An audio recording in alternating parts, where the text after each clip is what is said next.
He was oppressed and afflicted, yet he did not open his mouth. He was like a lamb led to the slaughter, as a sheep before her shearers is silent, so he did not open his mouth. Isaiah 53:7. Good evening and welcome to Shiloh. Holy Week certainly has been different this year, hasn't it? You know, we're just hours away from Resurrection morning. To help us reflect and prepare for the celebration that will be, tonight, I want you to meet an eyewitness. He's a faithful disciple of Jesus who is reflecting on his life years after the crucifixion and the original Good Friday.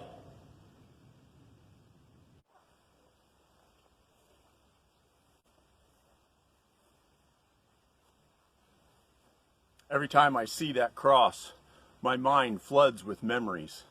It's been years now. The cross is beaten by the weather and it's worn. But the memories of the time that we were with him are as vibrant as if they were this morning. Oh, I'm sorry, maybe you don't know who I'm talking about.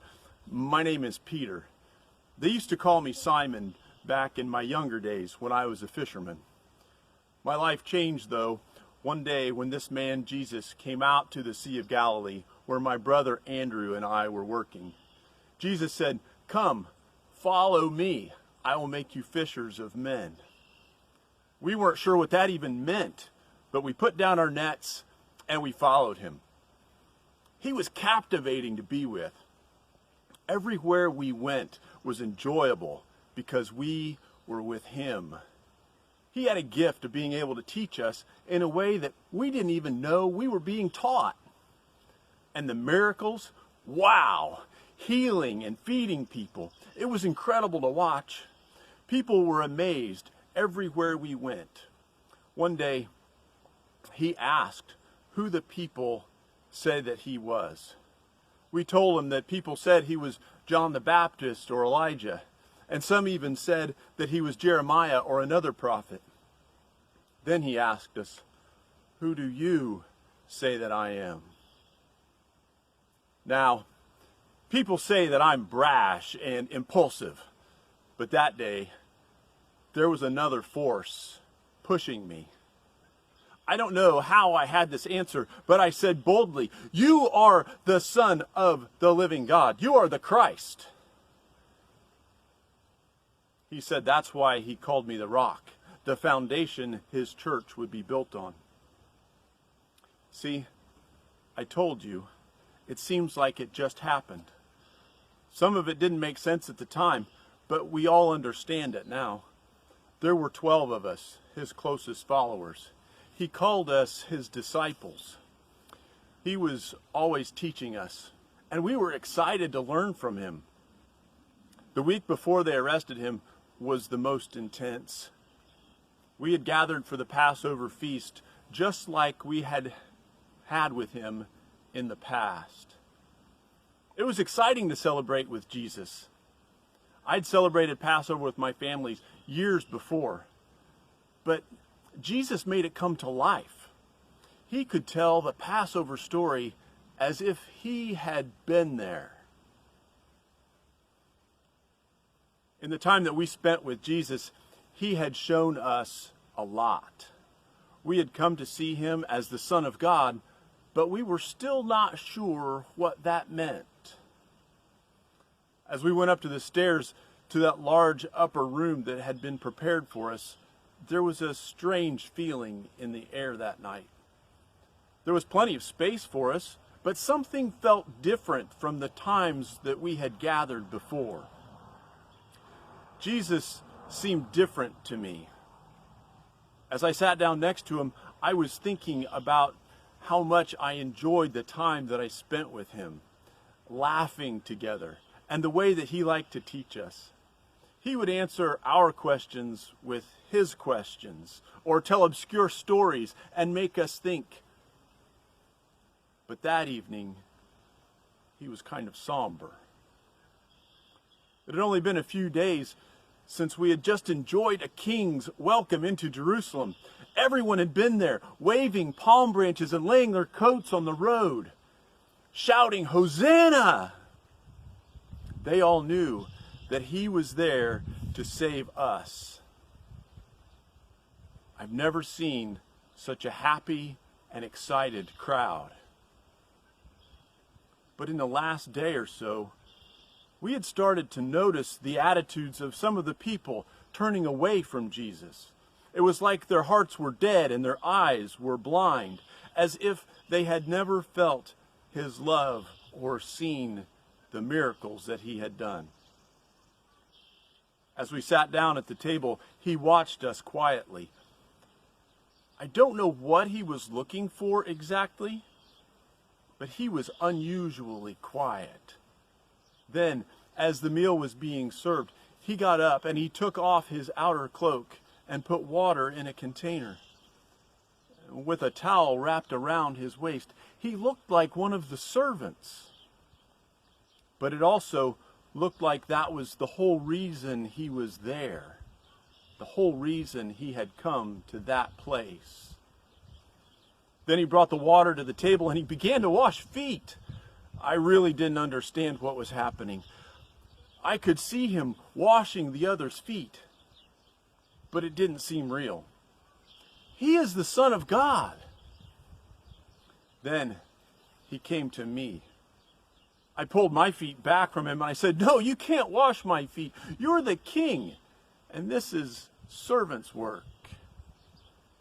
He told me if I truly wanted to be part of him and part of his kingdom, I would have to allow him to serve me.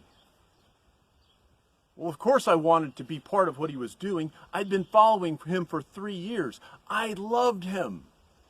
So I said, "Please then, not just my feet, but my head and my hands as well. Don't miss a single part of me."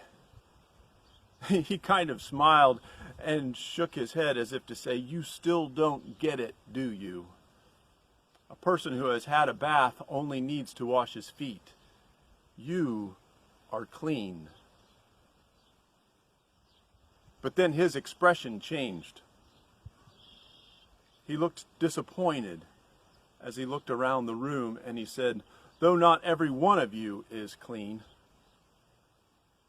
He knew that one of us was going to betray him. He finished washing everyone's feet and he sat back at his place at the table. Then he asked us if we understood what he had just done. We looked at each other because we all felt the same incredible love from him as he washed us, but no one spoke.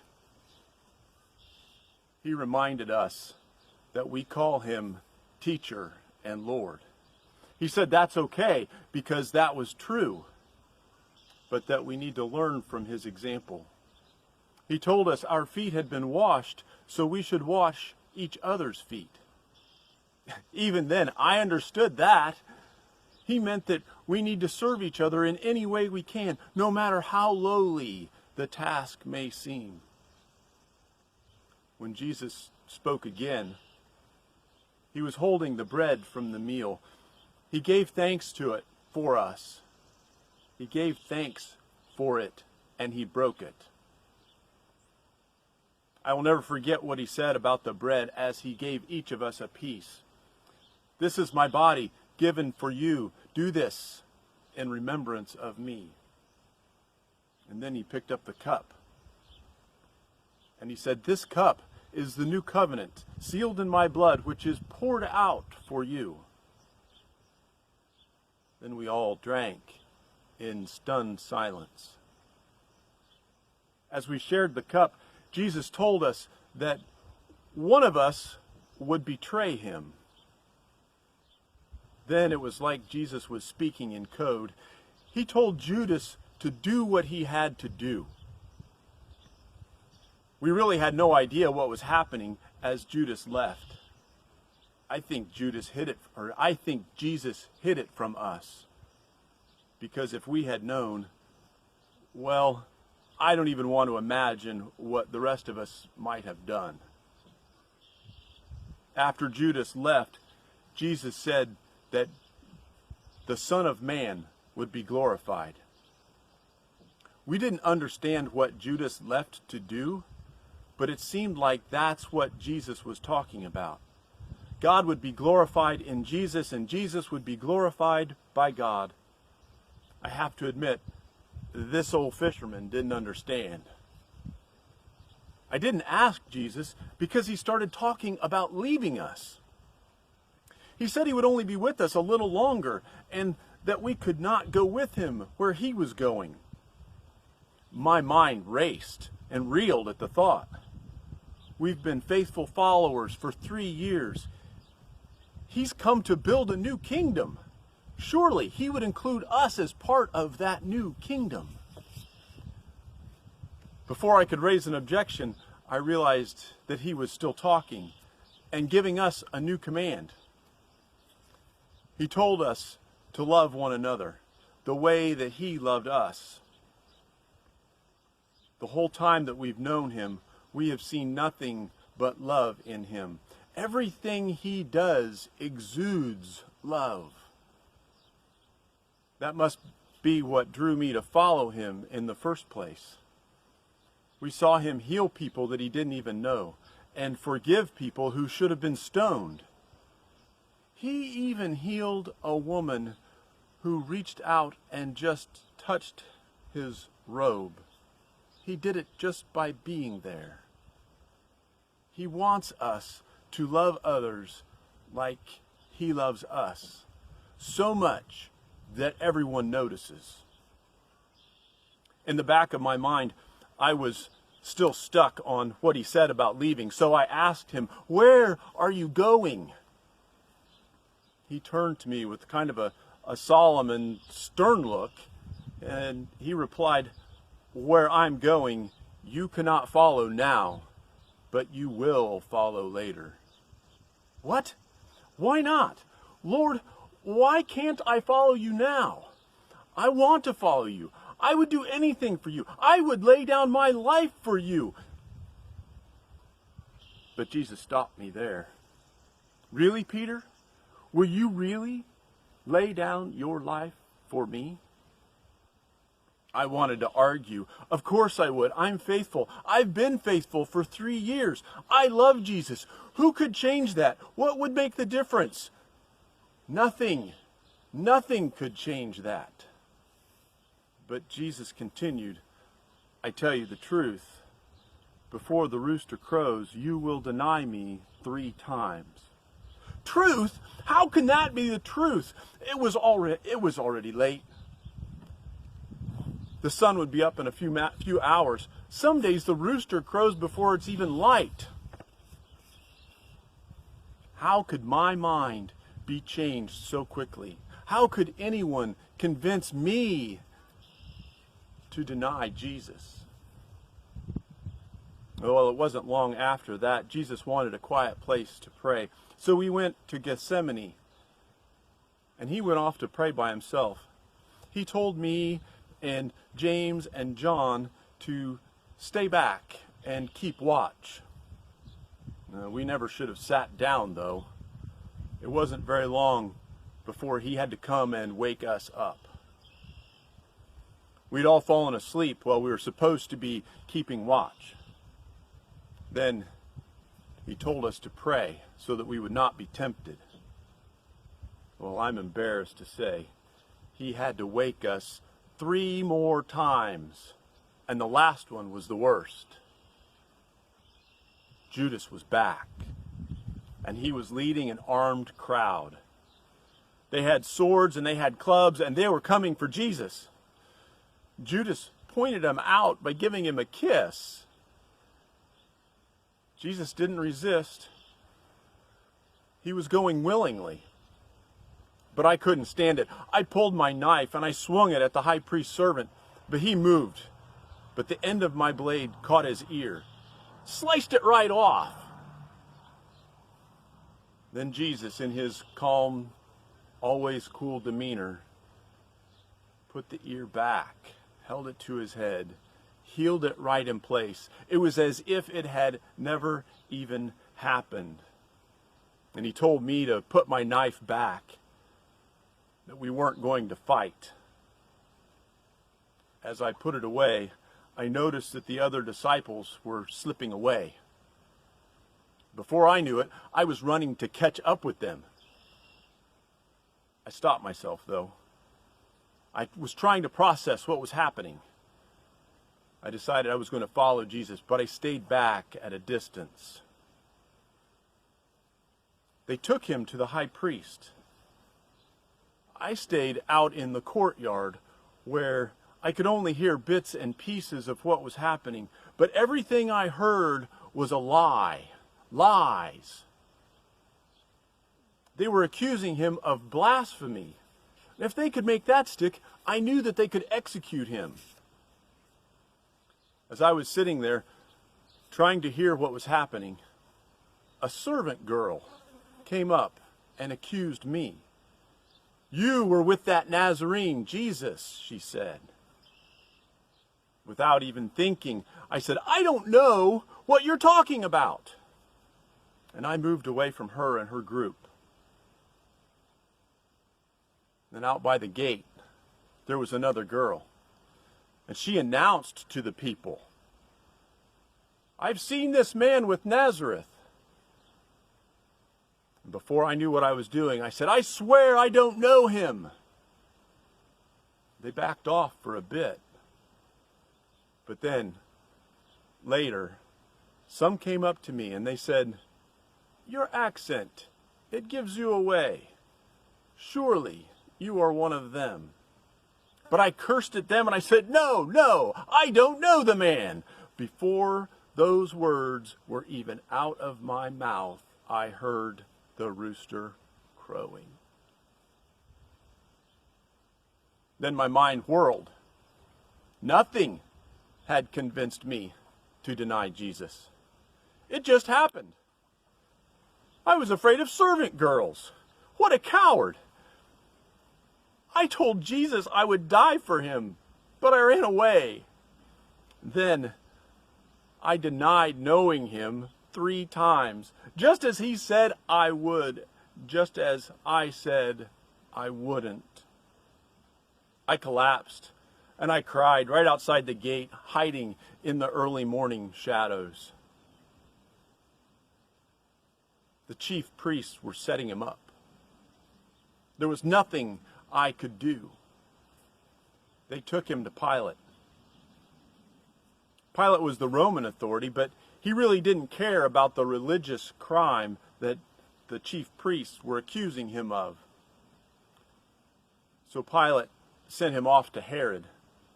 Herod and his soldiers mocked Jesus. They made fun of his claim to be king of the Jews. They sent him back to Pilate, and before they sent him, they dressed him in a royal robe to mock him further. Pilate was going to punish Jesus and set him free, but a mob had formed and insisted that they crucify him. Jesus was mocked. He was beaten so badly he was unrecognizable and barely alive. They tried to make him carry his cross, but he was too weak from the abuse. They grabbed a guy named Simon and they made him carry it for Jesus. It all happened so fast. The arrest, the trial, the beating. By noon, he was nailed to a cross. None of it made sense to me. He's the Son of God dying on a cross between 2 real criminals. And that's another thing. Those other 2 criminals, somehow they were able to speak. One of them asked Jesus to remember him in his kingdom. And Jesus, still full of love, said that that day they would be together in paradise. But the soldiers, they continued to mock him. Jesus didn't have much in material belongings, but they gambled and they divided them among themselves. But you know the most bizarre thing of all of this? It was the darkness.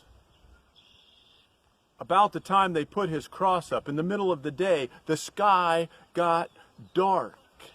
And it wasn't just like a dark storm cloud. It was like the darkest night. People had to light lamps to be able to see. And it stayed that way for 3 hours. Finally, Jesus took one last breath and he said, "It is finished." And with that, he gave up his spirit. I wondered what would happen. I was afraid that the body of the Son of God would be left there through the Sabbath. But there was a man named Joseph from Arimathea who went and asked if he could bury the body. He and Nicodemus put it in a new tomb that Joseph owned. And Pilate sent Roman guards to seal and guard that tomb. When I stop back and think on that day, I just think how dreadful it was. Jesus, so full of life, so loving, so gracious. For him to die like that just didn't make sense. The 11 of us were confused. We had all the questions, but no answers. What do we do now? What about the kingdom? What good is a dead Messiah?